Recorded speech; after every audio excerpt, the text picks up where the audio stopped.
Hi guys, it's Keri from Salesflare, and today I will walk you through how to create custom fields, what type of custom fields you can make, and which custom fields are predefined for you already.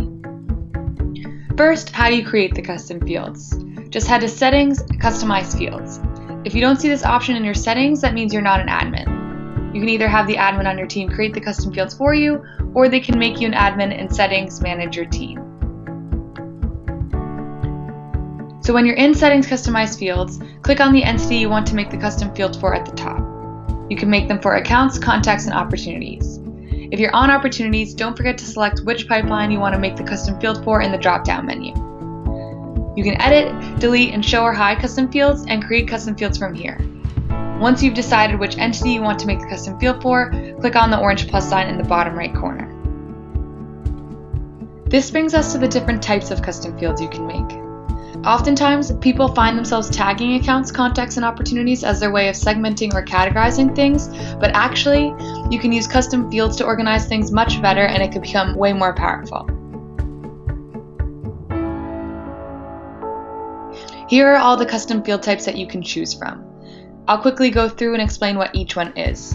For more details on the custom field types, click here, or search for custom field types in our knowledge base, howto.salesflare.com. First, we have the text type. This field is max 500 characters or about 75 words. It's best for short info. Next, we have long text. This is maximum 21,844 characters. This field is good for large pieces of information like notes on opportunities, for example.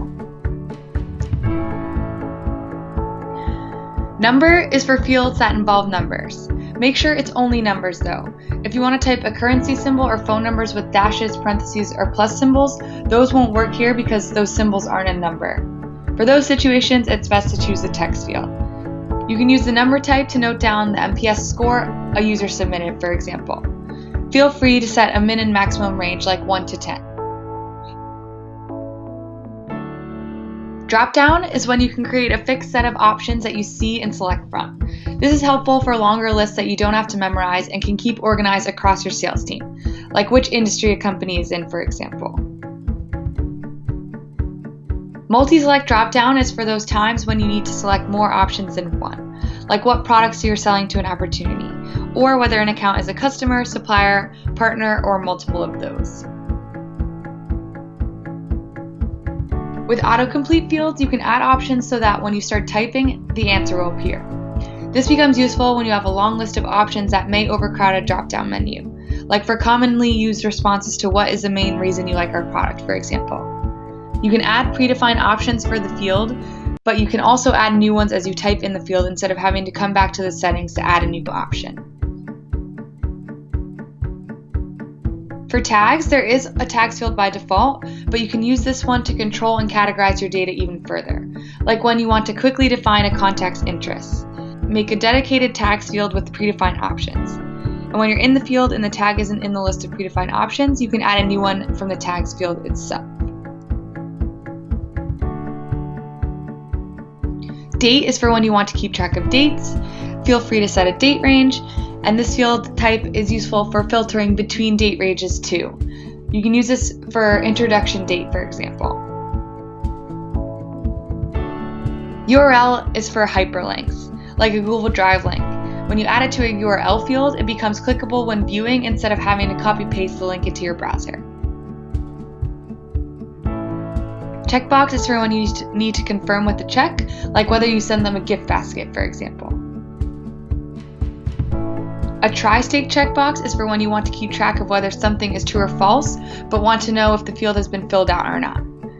For example, to define whether they can pay with a credit card or not, you can divide it as true, false, or leave the field blank.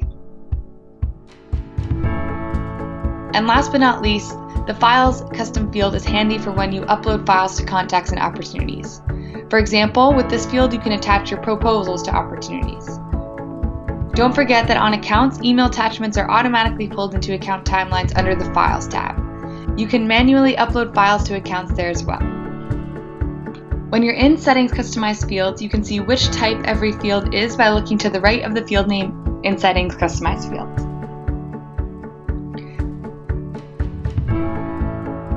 Next, we have our predefined custom fields.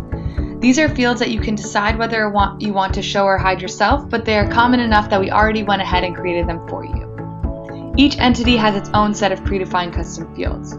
You can show or hide them by clicking the Show or Hide button to the right. For example, on contacts, this is where you can enable opt-out fields to see which contacts have opted out and when they decided to opt out. Even if you don't have these fields enabled, they can still decide to opt out. When you do enable them, then you'll be able to see the information on the contact. For opportunities, you can enable lead source to define which sources your leads are coming from. When you enable this, you can also see a report on top lead sources in your Insights dashboard. Here you can also add, edit, and remove lost reason options by clicking the pencil icon. The start date field is good to enable when you import a lot of previous opportunities. By default, the start date is set to when the opportunity is created. You can set the start date to a date in the past when you actually started selling to the opportunity, not the day you imported them. This is then reflected properly in the insights. Lastly, the probability field is for when some opportunities in a stage have a much higher or lower probability that they'll be won than others.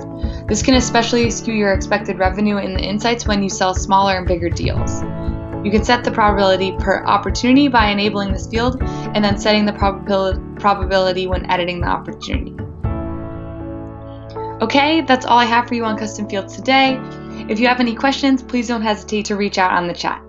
Thanks for watching!